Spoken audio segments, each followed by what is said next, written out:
ये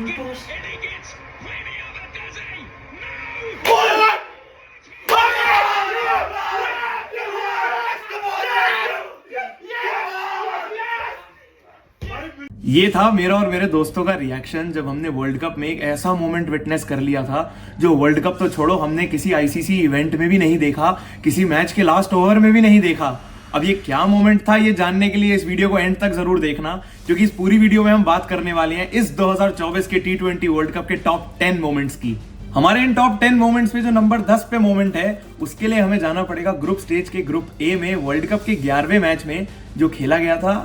पाकिस्तान और यूएसए के बीच। याद आ गया वो मैच जहां पाकिस्तान यूएसए से हार गई थी। यूएसए जो पहली बार वर्ल्ड कप होस्ट कर रही है, पहली बार एक वर्ल्ड कप में खेल रही है, वहां पाकिस्तान उनसे हार गई थी और कहीं ना कहीं यही मैच था जिसने पाकिस्तान का इस वर्ल्ड कप से बाहर जाना तय कर दिया था। अब इस मैच में एक मोमेंट था जहां पर सौरभ नेत्रवलकर बॉलिंग कर रहे थे, left arm over the wicket, और एक अच्छी आउट स्विंगर उन्होंने मोहम्मद रिजवान को डाली। उन्होंने बैट जरूर लगाया मगर आउटसाइड एज लगा, पर उसके बाद स्टीवन टेलर ने अपने राइट पे कूद के जो कैच पकड़ी थी, वहां से जो मोमेंटम मिला था यूएसए की टीम को, उसने डिसाइड कर दिया था कि इस मैच को यूएसए किस इंटेंसिटी से खेलने वाली है, इस मैच में यूएसए क्या स्टेटमेंट देने वाली है पाकिस्तान को। और इस मैच में कहीं ना कहीं यूएसए ने अपने आप को पाकिस्तान से ऑलरेडी ऊपर रख दिया था। नंबर 9 पे जो मोमेंट है वो हमें मिलेगा हर एक हिंदुस्तानी के फेवरेट गेम से, जो खेला गया था पाकिस्तान के अगेंस्ट, जहां हम भले ही 119 रन पे आउट हो गए थे, पर हमने पाकिस्तान को 113 रन पे आउट किया था। अब 119 रन पे खुद आउट होने के बाद ये मैच तो हमें हमारे बॉलर्स ही जिता सकते थे, और जिताया भी इस वर्ल्ड कप के man of the tournament Jasprit Bumrah ने था, क्योंकि वो इस मैच के मैन ऑफ द मैच भी थे। अब मोमेंट जो मैंने पकड़ा है वो यही है कि जब उन्होंने एक सेट मोहम्मद रिजवान को 31 रनों पे बोल्ड मारा था, उस बॉल को जब याद करते हैं ना, तो भले ही मोहम्मद रिजवान ने एक गलत शॉट खेला था, बट जसप्रीत बुमराह जानते थे कि मोहम्मद रिजवान कैसे अक्रॉस द लाइन जाकर खेलते हैं और उनके बैट के नीचे से ही बॉल निकालनी है। वो यू मिस आई हिट वाला जो मोमेंट था ना, वो था एक गेम चेंजिंग मोमेंट उस इंडिया पाकिस्तान मैच का, क्योंकि मोहम्मद रिजवान 44 बॉल्स पे 31 रन पे खेल रहे थे। अब भले ही वो तो अपनी रेपुटेशन के हिसाब से ही बैटिंग कर रहे थे, बट कहीं ना कहीं अगर वो खड़े रहते तो वो मैच हमारे हाथ से निकल सकता था। पर वहां जसप्रीत बुमराह ने जो हमें ब्रेक थ्रू निकाल कर दी थी, वो एक गेम चेंजिंग मोमेंट था उस मैच का, जिसने हमें पाकिस्तान के ऊपर रख दिया था। मजा आ रहा है ना, थोड़ा बहुत अभी नॉस्टैल्जिया में जा रहे हैं, क्योंकि वर्ल्ड कप तो अभी फ्रेश खत्म हुआ है और वापस वो ग्रुप स्टेज के कुछ मैचेस को याद करने में थोड़ा सा वो फीलिंग तो आती है कि यार हम लोग कहां से कहां पर आ गए और हमने कितनी अच्छे अच्छे मोमेंट्स हमने इस वर्ल्ड कप में देखे, जब पूरी दुनिया ये बात कर रही थी कि ये वर्ल्ड कप तो बोरिंग है। अब इसी वर्ल्ड कप के एक मैच को ना एक्साइटिंग हमारे जॉस द बॉस ने भी बनाया था। नंबर 8 पे ये गेम की मैं बात कर रहा हूँ जो यूएसए और इंग्लैंड के बीच में खेला गया था, जहां हमारे जॉस बटलर, जिन्होंने पूरे वर्ल्ड कप में 214 रन बनाए हैं 158 के स्ट्राइक रेट से, एक मैच में इन्होंने कुछ ऐसा करके दिखा दिया था जो देख के लगा था भाई कि ये मतलब सामने कोई भी बॉलर हो, कुछ भी करना हो, जॉस बटलर को किसी की कोई इज्जत करनी ही नहीं है। ठीक है भाई, तुमने यूएसए को 115 रनों पे ऑल आउट कर दिया था, बहुत अच्छी बात है, आप कप्तान हैं, आपके पास अच्छे बॉलर हैं। इस मैच में क्रिस जॉर्डन ने एक हैट्रिक भी ली थी, पर जो मोमेंट मेरे को पसंद आया था वो ये था कि कैसे इंग्लैंड ने ये इस 115 के टारगेट को 9.4 ओवर्स में चेस कर दिया था, जहां जॉस बटलर ने 38 बॉल्स पे 63 रन बना दिए थे। अब ये 38 पे 63 में ना एक ओवर हरमीत सिंह ने डाला था, जहां जॉस बटलर ने उनको 5 छक्के लगा दिए थे, क्योंकि उस ओवर में उन्होंने बॉल ही 5 फेस करी थी। वो तो फिलिप सॉल्ट ने पहली बॉल पे सिंगल ले लिया, अगर 6 की 6 बॉलें जॉस बटलर खेलते तो वो 6 छक्के भी लगा देते। ये था मेरा इस वर्ल्ड कप का 8th best moment, Jos Buttler का 5 छक्के हरमीत सिंह को एक ही ओवर में लगाना। एक और मोमेंट की बात करने से पहले ना, इस वर्ल्ड कप में नहीं, बस उससे थोड़ा और पीछे भी जाना पड़ेगा, 19 नवंबर तक। थोड़ा सा बुरा लगता है ना 19 नवंबर के बारे में याद करके, पर इस वर्ल्ड कप हमें मजा भी आया, क्योंकि हमने 19 नवंबर का बदला तो ले लिया। अब ये 19 नवंबर का बदला लेने में एक मोमेंट इंडिया ऑस्ट्रेलिया के मैच में भी था। जरूर रोहित शर्मा के 92 रन थे, रोहित शर्मा ने मिचेल स्टार्क को एक ओवर में 4 छक्के भी लगाए, पर इस मैच में एक ऐसा गेम चेंजिंग मोमेंट था जहां पर ऑस्ट्रेलिया अपने 206 रन चेस करने के लिए जब आगे बढ़ रही थी, तो उनके 9 ओवर में लगभग 90 रन थे। एक एंड पे ट्रेविस हेड खेल रहे हैं, दूसरे एंड पे मिचेल मार्श खेल रहे हैं और दोनों तोड़े जा रहे हैं। वहां एक ऐसा मोमेंट आया कि कुलदीप यादव ने बॉल डाली और हमारे अक्षर पटेल ने बाउंड्री पे एक अनबिलीवेबल कैच पकड़ा, जिससे हमें वो मोमेंटम मिला कि हमने अगले 3-4 ओवर में फिर कंसेक्यूटिवली विकेटें निकालनी शुरू कर दी। इस मोमेंट से जो मोमेंटम हमारी तरफ शिफ्ट हुआ था, वो एक गेम चेंजिंग मोमेंट डेफिनेटली था, और अक्षर पटेल की वो कैच मेरा इस वर्ल्ड कप के टॉप 10 मोमेंट्स में 7 नंबर पे आना ही था। इस वर्ल्ड कप में हमने बहुत सुना ना, ये अपसेट हो गई, वो अपसेट हो गई, यूएसए ने पाकिस्तान को हरा दिया, अफगानिस्तान ने न्यूजीलैंड को हरा दिया, अफगानिस्तान ने ऑस्ट्रेलिया को हरा दिया। ऐसी एक कहानी ना बनने वाली थी जो बनते बनते रह गई। वो थी नेपाल और साउथ अफ्रीका के मैच की, जहां पर नेपाल साउथ अफ्रीका से सिर्फ 1 रन से हार गई। अब इस मैच की कहानी कुछ ऐसी थी कि पूरे 20 ओवर बैटिंग करने के बाद साउथ अफ्रीका ने बनाए सिर्फ 115 रन और नेपाल वो टारगेट चेज करने के लिए 100 रन पे 5 आउट थी। अगले 2 ओवर में सिर्फ 15 रन चाहिए थे। ये मैच बहुत ही इंटरेस्टिंग मोड पे आ गया था, जहां आखिरी ओवर में भी सिर्फ 8 ही रन बचे थे। आखिरी 2 बॉलों पे भी सिर्फ 2 रन चाहिए थे, एक डॉट बॉल आई और फिर आखिरी बॉल पे 2 रन चाहिए। मैंने पर्सनली ये मैच देखते हुए यही सोचा था, यार 1 रन तो निकाल ही लेगा, सुपर ओवर तो फोर्स कर ही देगा। पर ऐसा नहीं हुआ, क्योंकि गुलशन झा बैटिंग कर रहे थे। साउथ अफ्रीकन बॉलर की बॉल उनसे हुई मिस। वहां क्विंटन डिकॉक ने लगाया थ्रो, जो गुलशन झा के पैर से ही लग के कवर्स पे खड़े हेनरिक क्लासन के हाथ में आया और उन्होंने बस स्टंप्स पे बॉल फेंक दी और बहुत ही छोटे से मार्जिन से गुलशन झा वहां पर क्रीज के अंदर जाने से रह गए और वो मैच नेपाल 1 रन से हार गया। हिस्ट्री बनाने से सिर्फ 1 रन से पीछे रह गया। और ऐसे ही बहुत सारे मोमेंट साउथ अफ्रीका ने कभी नेदरलैंड्स के अगेंस्ट दिए, कभी श्रीलंका के अगेंस्ट दिए और ये नेपाल के अगेंस्ट तो बस वो हारते हारते ही रह गए थे। आ गए हैं, पहुंच रहे हैं हम अब टॉप 5 मोमेंट्स की तरफ। अब ये जो टॉप 5 पे नंबर 5 पे जो मोमेंट है ना, इसके लिए वापस वो यूएसए और पाकिस्तान वाले मैच की बात करेंगे, क्योंकि ये बहुत ही हिस्टोरिक गेम था यार। मतलब पूरा वर्ल्ड कप निकल गया, बट आने वाले वर्ल्ड कप्स में भी बार बार इस गेम का जिक्र होगा, क्योंकि यूएसए का पाकिस्तान से जीतना एक हिस्टोरिक मोमेंट जरूर था। और इस मैच में भी जिस तरीके से मैच आखिरी ओवर तक चला गया था, हरीश राव को 15 रन डिफेंड करने थे। बहुत होते हैं 15 रन हरीश राव को यूएसए के आगे डिफेंड करने के लिए, और वो मैच फिर भी आखिरी बॉल तक ड्रैग हो गया था। इस ओवर की शुरुआत से पहले यूएसए के बैटर नीतीश कुमार 11 बॉलों पे 8 रन पे खेल रहे थे और देखते हुए मैं यही सोच रहा था कि यार ये इनसे पहले जो बैटर आए थे, सारे मुनांग पटेल, एरन जोन्स, एंड्रीज गूज, ये उन सबकी मेहनत पर पानी फेरने पे क्यों तुले हुए हैं।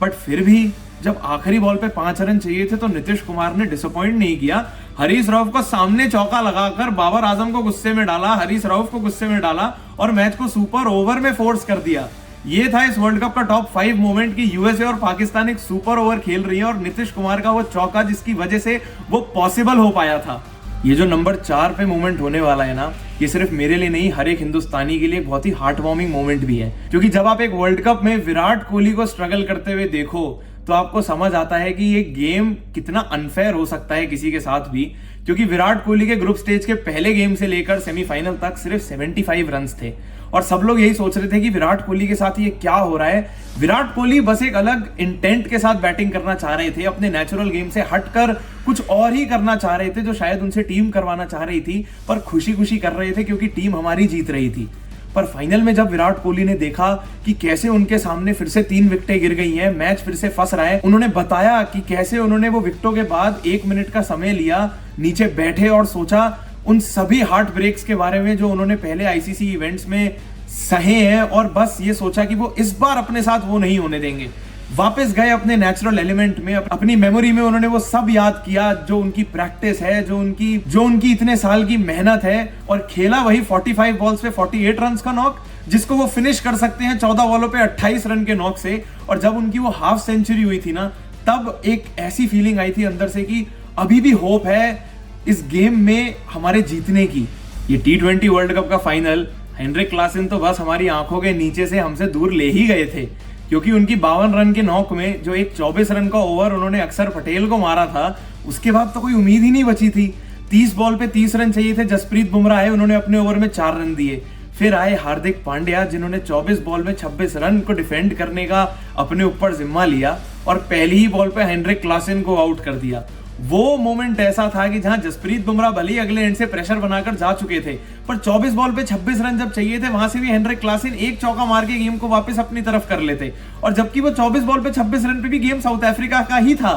पर हार्दिक पांड्या ने उस टाइम जो दिमाग लगा के एक आउटसाइड ऑफ स्टंप डिलीवरी डाली, हेनरिक क्लासन को फोर्स किया कि वो अपना बल्ला फेंके उस बॉल पे, लगा आउटसाइड एज, पकड़ी ऋषभ पंत ने कैच, हुआ कुछ गेम में चेंज। और उस गेम में जो ये चेंज था, उसकी वजह से कहीं ना कहीं जब साउथ अफ्रीका की टेल आनी शुरू करी तो हार्दिक पांड्या ने उस ओवर में दोबारा कोई और बाउंड्री नहीं दी, कोई मेजर रन्स नहीं दिए, जिसकी वजह से वो गेम में एक मोमेंटम शिफ्ट होता हमें दिखाई दिया।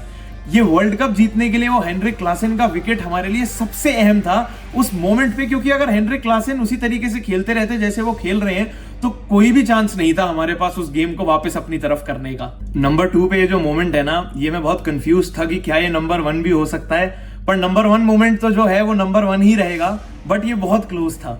ये मैं उस मैच की बात कर रहा हूं, उस सिनेरियो की बात कर रहा हूं जो शायद बहुत ही एक्साइटिंग था इस वर्ल्ड कप में, जहां इंडिया को ऑस्ट्रेलिया को हराना जरूरी था और अफगानिस्तान का बांग्लादेश को हराना जरूरी था। इंडिया ने ऑस्ट्रेलिया को हरा के अपना काम खत्म किया। अब अफगानिस्तान के पास कोई बहुत बड़ा काम नहीं था, उन्हें सिर्फ बांग्लादेश को हराना था। पर उस मैच में अफगानिस्तान खुद 115 रन पे आउट हो गई और उसके बाद बांग्लादेश को सिर्फ 116 रन चेस करने थे, जिसको वो चेस करने के लिए भले ही आराम आराम से अपनी पेस पे जा रही थी, बट चेस जरूर कर लेती। अब माहौल बारिश का था और इस मैच में जब गुलबदीन नैब ने बाहर से देखा कि जोनाथन ट्रॉट इशारा कर रहे हैं कि बारिश हो रही है, गेम को थोड़ा स्लो डाउन कर दो, तो गुलबदीन नैब अपनी हैमस्ट्रिंग पकड़ के स्लिप्स पे ही लेट गए और उन्हें फिजियो को बुलाया और वहां पर गेम को सिर्फ स्लो ही नहीं बिल्कुल ही रोक दिया। अब मोमेंट यहां पर यह था कि गुलबदीन नैब किस तरीके से गिरे और उसके बाद उन्होंने बॉलिंग भी डाली और जब अफगानिस्तान फाइनली वो मैच जीत गई तो उसके बाद गुलबदीन नैब सबसे तेज भाग रहे थे और वो जो ऑस्कर विनिंग एक्टिंग करी थी गुलबदीन नैब ने, वो इस वर्ल्ड कप में एक बहुत ही एक्साइटिंग मोमेंट था। मतलब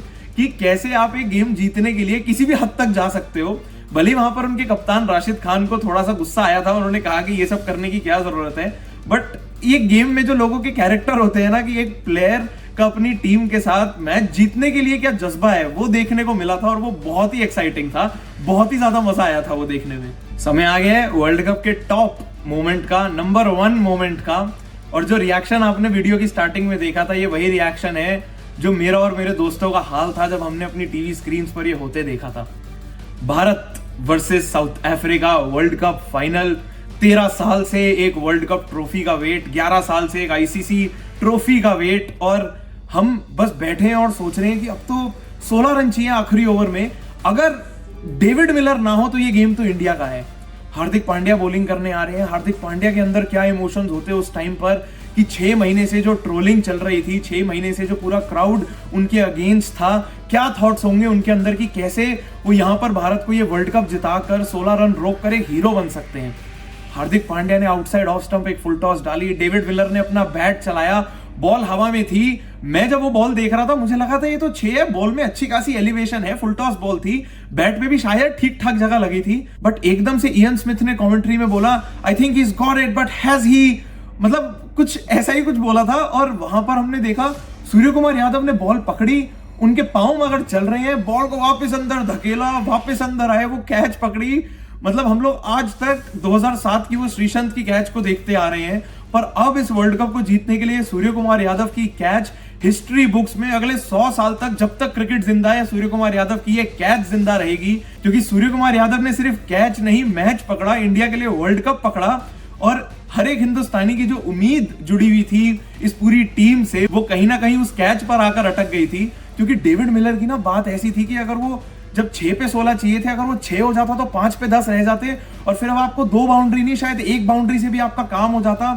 और वो कैच बस, मतलब वो ऐसे ही कुछ, मेरे हिसाब से सिर्फ मेरे ही नहीं, जो इमोशंस आप अब भी देख रहे हो, वो 4 दिन बाद भी अब वर्ल्ड कप के वो सेम इमोशंस हैं जो उस दिन निकल रहे थे, और शायद हर किसी के इसी तरीके के इमोशंस थे उस कैच को देख के। ये थे मेरे 2024 T20 वर्ल्ड कप के टॉप 10 मोमेंट्स। जरूर आपने भी वर्ल्ड कप देखा, सबने देखा, कोई और भी ऐसे मोमेंट्स होंगे जो मुझसे मिस आउट हो गए होंगे या जो आपको बेटर लगे होंगे। और भी काफी मोमेंट्स थे जिनको एक वर्बल मेंशन मिल सकता था, बट ये मेरे टॉप 10 मोमेंट्स थे, बिल्कुल उसी ऑर्डर में। आपके जो और ऐसे मोमेंट्स थे जो आपको एक्साइट किया और आपको लगा कि इस लिस्ट में होने चाहिए थे, तो नीचे कमेंट सेक्शन में जरूर बताओ। चैनल को सब्सक्राइब कर लो ऐसी और वीडियोस के लिए, बेल आइकन को हिट कर लो। वीडियो पसंद आई हो तो लाइक जरूर करना। मिलते हैं ऐसी और वीडियोस के साथ अगली बार।